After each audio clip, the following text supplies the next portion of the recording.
meeting of the County Board of Education to order. Would you please stand? I pledge allegiance to the flag of the United States of America and to the republic for which it stands, one nation, under God, indivisible, with liberty and justice for all. During our moment of silence, I would like for us to remember Hope Mattingly, Pam's father and sister, who passed away this week, and for Tommy Schmidt, who also passed away and taught at our 11th vocational school in the automotive department for years.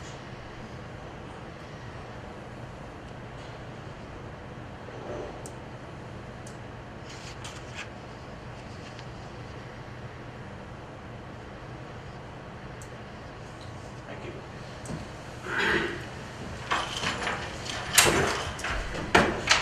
First on the agenda tonight, we'll start with the superintendent's report. Good afternoon. I want to welcome everyone to the board meeting and just want to do a short superintendent's report this evening. I want to start out by reminding everyone that we will be working on our strategic plan, and that will be May the 6th at Center Square. Invitations are going out, so we're preparing for that, and I will keep everyone updated as we go. But you know, I want everyone to remember what we talked about is what we do today. It will determine what our community looks like 20 years from now. So with that being said, I want to move in to what we've been talking about, and that is our 7th inning stretch, and I do want to give some good news. As you all know, we've been doing a lot with social media, and with that, we do a lot of posts on our Facebook page, and as a grand total, we've had almost 5,500 views on our Facebook page since Sunday in regards to the 7th inning stretch.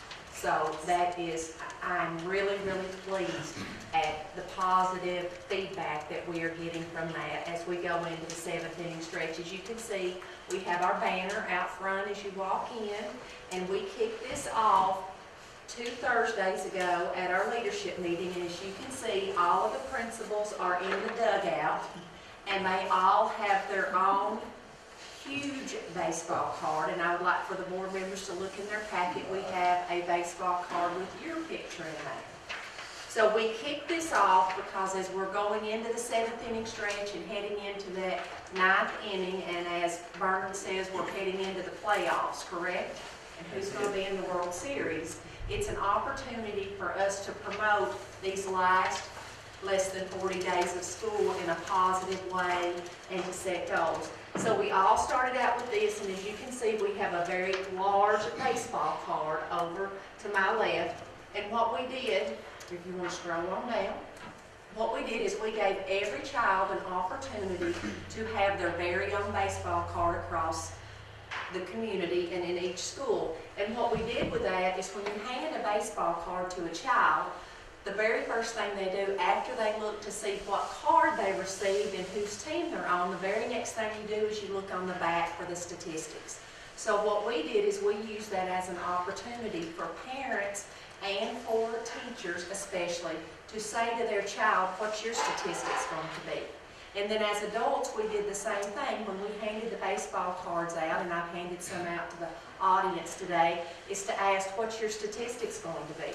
And it doesn't just have to be about test scores. It can be about a dream. It can be about a goal, something that you want to accomplish.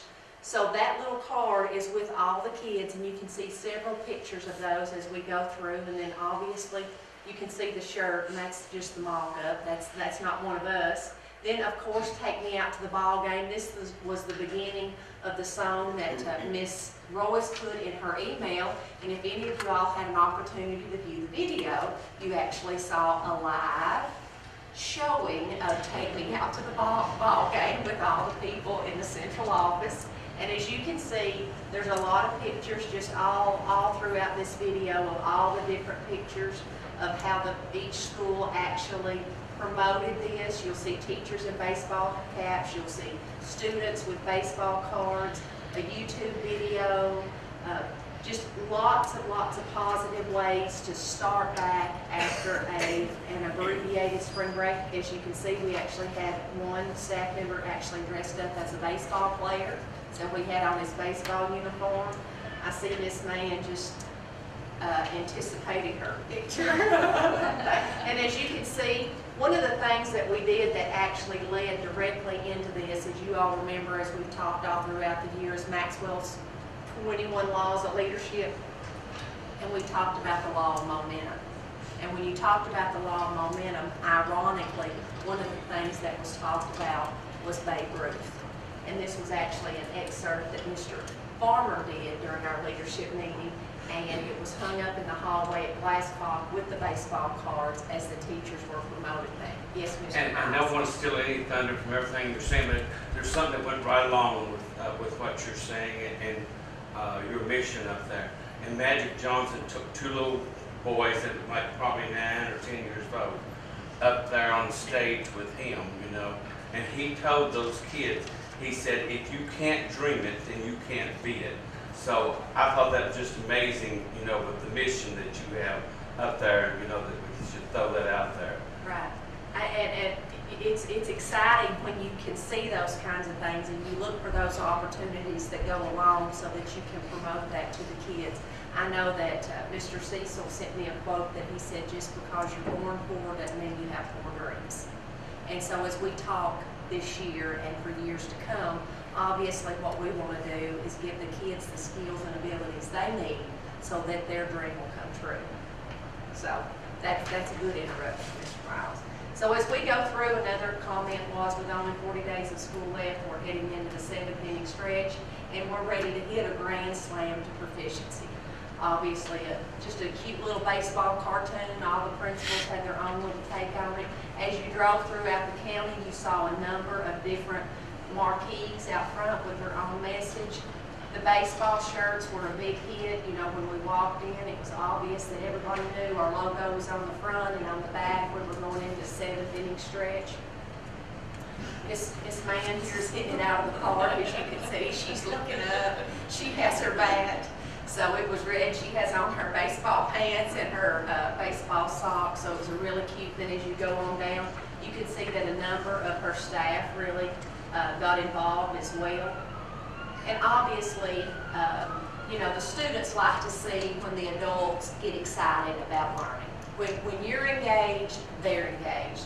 And as you can see, you know, that just generates excitement, and it's not about you have to do 40 more days, we need you to do this, you've got to do it. It's just about getting excited, finishing strong. The high school actually was playing baseball in the lobby. So as you can see, we had a catcher, a batter, and a pitcher. So we were excited to see that. And then Mr. Barton, the ATC, you know, again, all schools creating a system of schools, or a school system, not a system of schools. And of course, it's always nice to end your day with a child in there in your office, and you can give them a hug. They've got their baseball card with their goals written on that. And so obviously I have been very, very excited to see the excitement. And it was so nice to walk in schools on Monday throughout the district and throughout the week, and you see those smiles, and it's just growing. You continue to get pictures throughout the week of all the excitement that's going on throughout the district. And obviously what we want to do as the leaders of the organization is to continue that excitement and that momentum for the rest of this school year. Use the summer to plan for the next school year, and obviously we want to hit it out of the park in September when our test scores come in with those results.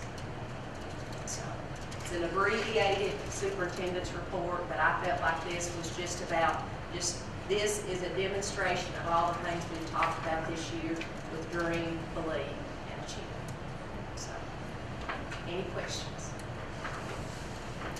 As you all know, I can go on, but I'll sit down. I think one of the things on our agenda is maybe the board members have a comment about NSBA. Yes, that's next on the agenda. Thank you to Laura for the report. Next, the members who went to the NSBA conference will take a few minutes for you all to give us a overlay of what you got from all that. So it's okay. I went, and I'm not going to say a whole lot because there's so much you can really say about it. But this was my first time because I'm new on the board, so it's my first time of going. And I actually went to, I think it was 11 sessions over Saturday, Sunday, and Monday. And the very first one I went to was 10 ways to create a culture of college and career readiness. So, I mean, it hit right at home for what we're actually doing here, and it was so good, and I thought, dang, oh, that's so good. I don't know what I'm gonna do the rest of the time. But then the next one I went to, 10 best to avoid liability, 10 best ways to avoid liability. That was even better. And then I just kept on from there. It was school law, one of them that I went to. The basics of finance was one that I went to. And so each one I went to just got better. And the speakers were even better than that. So I know I really enjoyed it. I appreciate being able to go. This is my fourth one I've been to, and they're all been good, very good. But I believe this is the best one I've been to yet. The quality seems to be really good. Each day had a general session, and two of the people we all know well, most of us. One was Thomas Freeman of these columnists for the New York Times, really great. He was a believer, strong believer in public education. And the other two I didn't know at all, but the third one was Magic Johnson, who spoke to our crowd. And Mr. Miles already pointed out, was a big advocate of the public schools. He told his story about going to a public school. He talked about being in a disadvantaged neighborhood, and he was forced to be transported across the district to go to a white school where he didn't want to, and the principal told him, I can't remember exactly what he put him up to, but you're going to be my leader, or something like that. And he was thinking about basketball all the time, went to something else. But he's very inspirational in the fact that here's a guy from one of the projects is now, I think he said he employs like 75,000 people in his organization. He's a very wealthy person. And but he became the NS National School Board Association. Have recruited him, and what's the other late night entertainment? Last name's Hall. Let me help somebody. Arsenio Hall, and there's one other well-known person, and they were given a nice shirt that says, stand up for public education. So he's become an advocate, one of our public faces for public education. Magic Johnson is, and Arsenio Hall, and the other one will also be to as well. When I go to these conferences, I go to everything that I'm physically able to go to. Every single session that's available, I feel a slide up or something. And it's amazing how we hear people from all over the country. It's in this room of 200 or 300 people, and they're raising their hands up. And I'll never forget one from New York. Most of these school districts are generally the school districts that we compare ourselves to. They're not huge, they're not larger. Some of them are larger than we are, not much larger. And it's amazing how dysfunctional some of the boards actually operate. One from New York is a small district. I don't remember exactly where it was, but they're talking about going on meetings at midnight. And then they read the minutes. And the minutes are like 20 pages long. and out of that session, I think, your minutes ought to be just indicating what action you took, not, discussions that take place. And so they were trying to incorporate in their minutes all the things that were said in a meeting.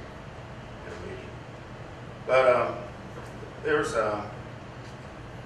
it really gins you up to really become re-energized, I think, about public education and doing what we're doing. And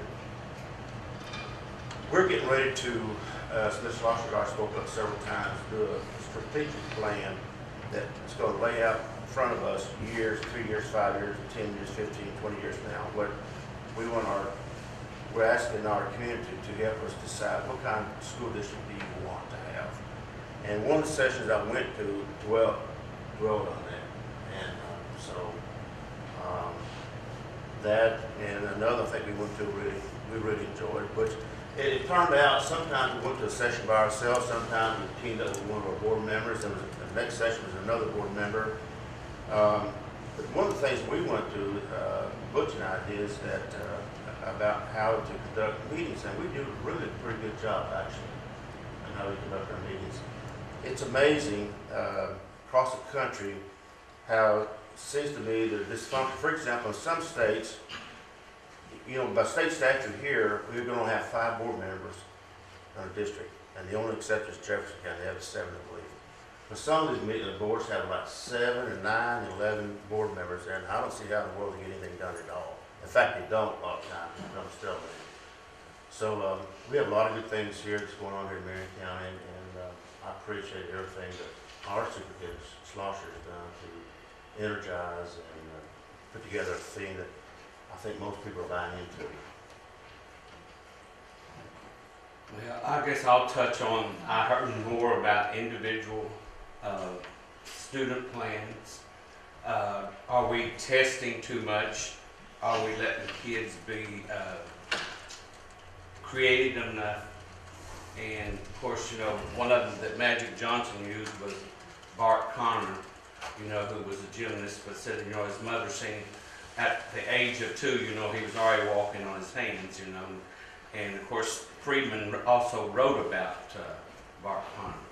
And he said, you know, that Bart said when he was like 9 years old, they took him in the gym. He said, you know, I was intoxicated. You know, all the those rings and the mats and all that. And of course, he went on to be, you know, the most decorated gymnast there is. And he married Nadia Comaneci, and they head up Special Olympics now. But the other thing I think that really touched me was we're trying to teach kids for jobs that we don't even know what they're going to look like. And it said, you know, some kids may have to create their own jobs and show the value of the job in order to get that. And they also used, Friedman said that he went in to have lunch at a nice restaurant, and the girl come by and brought their breakfast, and she said to the guy, I put extra fruit on your pancakes. But he said, you know, as time goes on, kids will really have to show the value that they would add to a job in order to get jobs a lot of times. And he said, you know, she was setting the stage either for a good tip or the next time you come in, you ask for her or you try to get to her table. So, you know, I think those things are real valuable that you hear and see. And I do think sometimes it's almost scary that we're trying to teach kids for something that we don't know what it even looks like. But hopefully we give them the good basics, and that's kind of what Mr. Friedman said. You know, if you give them the good basics, then I think we'll be okay.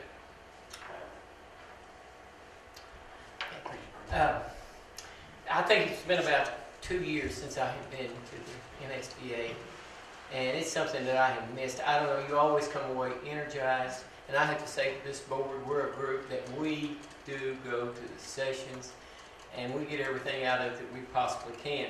One of the things that I got out of it, and you know, I know that I knew this, but sometimes we just lose our focus. I know Mr. Lyons will be glad to hear this. The emphasis was technology, technology, technology. That's where it is. And I heard one of the speakers say that there was a representative that said, well, the problem with education is that it hasn't changed in 200 years. And he said, that person needs to go into our schools today. And somebody, I don't know, recently was down in public education. And I just looked at them and I said, have you been into any of our schools recently? And they said, no. I said, well, before you talk so much, it might be a good idea to just go and see what's going on. And I attended some of the sessions that they did. There was one that I attended that was engaging and empowering students. And I thought it was interesting, sad, that they said that there were, I think in the 5th grade, 75% of the students were engaged. By the time they got to high school, it was 45%. And of course, it is a problem. And the whole idea was to empower students. And you know, I guess one of the best ways of learning, what they said was when students teach students. I really didn't know what that meant till there was a program in, I think it was in New York. It wouldn't really fit in our system. I guess it could be adapted. But anyway, they pulled about 100 students from several high schools, and they let them know what was going on in a school system. All of the actions that were going to be taken by the Board of Education, site-based councils, they were given the information, and then they let them make the decision before the board, and just to see if they would reach the same conclusions. Most of the time they probably did, and then they would tell students, and then they would pass it on to parents. And so it was, would stop a lot of problems and a lot of misunderstandings. So another one that I went to was the Head Start, and it was good. I had forgotten how Head Start really how it began, and I didn't know. It goes back to President Johnson, 1964. And one of the things that I got from that was Title I funds. You better watch what you're doing, and you better follow all the rules or you'll lose them. And I mean, they gave an instance where there was a school district that there was a teacher that failed to they let a student go to the restroom without guidance, and they lost their Title I funds. And so, I mean, they're strict. Their rules are strict, and so that was one thing that came out. But it was a very good conference, and I was glad that we never get to stay for that last speaker, because we usually come home on Monday afternoon. We never get to hear that one, but it was Magic Johnson, and he was very powerful at public schools. Thank you, Blaine. I didn't get to go. So I don't have a report. But thank you all. We appreciate you taking the time to go and to come back with information for us. And I'm sure we'll hear more as time goes on. Next on our agenda, I've got a report on the special audit that we did with the activity funds in the school system. First, I'm going to read a statement that the committee put together and members of the committee put together. And then after I read the statement, I have a few comments to make. And after I make those comments, then, and the comments that I make, Butch may have something to say also, as he was on the committee, and so will Superintendent Schlosser and Lisa Well, our finance director. But starting with the statement, on August 13, 2013, this board unanimously approved retention of an independent auditor to conduct an in-depth analysis of the activity funds of the Marion County school system for the years 2011 through 2013 school year. In that regard, the firm of White & Company, PSC, Certified Public Accountants, was retained to conduct that review and analysis. Over a period of weeks, the auditors examined individual cash receipts and cash disbursements in school activity funds greater than $1,000 for all schools except Marion County High School, whose receipts and cash disbursements greater than $500 were examined. Particular attention was directed toward whether proper documentation of disbursements and receipts was present, and whether receipts and disbursements from school activity funds were made in accordance with the Kentucky Department of Education's accounting procedures for Kentucky school activity funds, commonly known as the Red Book. The auditor's report found that on numerous instances, required documentation for cash receipts and disbursements of school activity funds was not present. The lack of proper documentation was clearly more prevalent at the Marion County High School than at the other schools in the district. Likewise, the auditors reported instances where the proper approval of transfer of funds between activity accounts was not documented. Again, these deficiencies were more prevalent at the Marion County High School than in the other schools. Finally, the auditors reported that on at least one occasion, Disbursement of school activity funds exceeding $2,000 was approved by the prior superintendent for a purpose clearly not permitted by the Red Book. Neither the misuse of school activity funds authorized by the prior superintendent on the occasion noted by the auditors, nor the widespread deficiencies in proper documentation and approval of the use of school activity funds at Marion County High School was reported to the board by either the prior superintendent or the district finance officer. As you know, neither the school superintendent nor the Marion County High School principal, who was in charge during the period covered by this audit, is currently employed by the Marion County Schools. While it is important for the public, and particularly taxpayers, to know that the audit did not reveal instances where funds were stolen, the results of the audit call into question the oversight and adherence to policy exercised by administrators during the period covered by the audit. It is our obligation as the governing body for Marion County Schools to exercise good stewardship of all funds under our control. Therefore, this board agreed to form a committee to investigate in depth the activity fund accounts of all the schools in the district. The committee was made up of 2 board members, Butch Cecil and myself, Superintendent Dolores Schlosser, and Director of Finance Lisa Caldwell. What follows are our findings. In all the schools except for Marion County High School, we were satisfied with the explanations that were given to us by principals, bookkeepers, and staff as to why there were deficiencies in some documentation and why some funds were spent incorrectly. Again, let me state there were only a handful of violations found in our elementary schools and middle schools. Like the auditor's report at Marion County High, we too found numerous transactions that were not documented properly.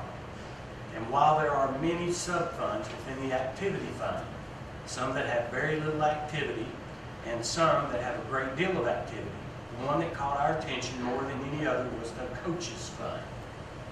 In speaking with individuals who are familiar or should be familiar with the transactions in this particular fund, we were very surprised by the answers we were given. Answers such as, I don't know, or I'm not sure what that means, and that's just the way we always did it. When we asked for certain documents that would answer questions as to why monies were spent for a certain item, we were told that the document could not be located. When requesting records of other expenditures and were specific of those items needed, we were given information that did not pertain to our request. With every document that we looked at, we found that we only had more questions rather than answers.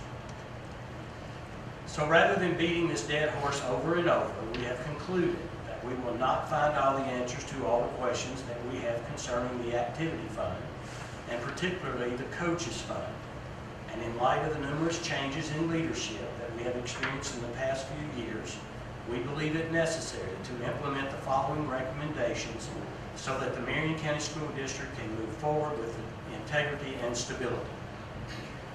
We recommend that all school bookkeeper positions be restructured as district staff, rather than assigned to schools through the site-based decision-making staffing allocations.